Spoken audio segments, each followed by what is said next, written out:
Via Cornigliano in Genoa is a very busy and very noisy arterial road.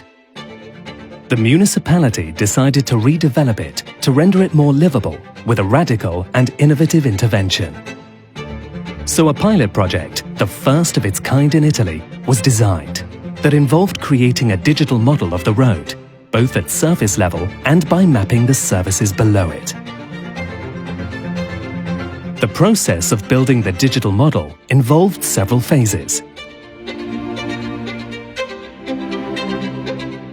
Surveying underground services using ground-penetrating radar technologies. And surveying the service using laser scanner technologies.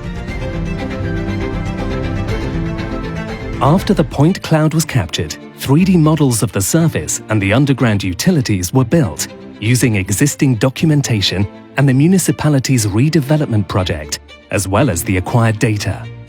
Then, the survey data was processed, thanks to Autodesk Recap Pro. Next, Autodesk Civil 3D was used to model the underground services.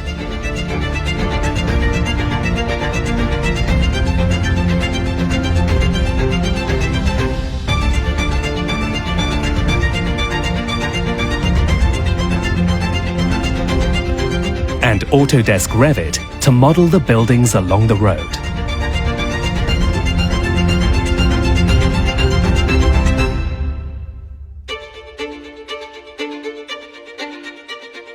Autodesk InfraWorks made it possible to model the entire territorial context.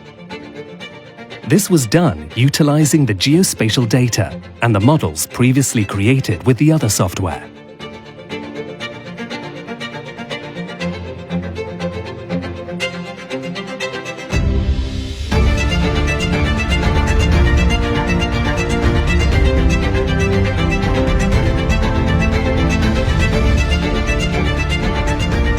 At the end of this phase, the surface models were imported into virtual reality applications, and the underground services models into augmented reality applications. This example shows how digitization and the use of parametric and visual technologies can concretely assist public administrations to present redevelopment projects to their citizens, to effectively manage the maintenance and management of underground services, and to collaborate in a revolutionary way with professionals like architects and engineers. Innovation and technology are central to the redevelopment of Via Cornigliano in Genoa.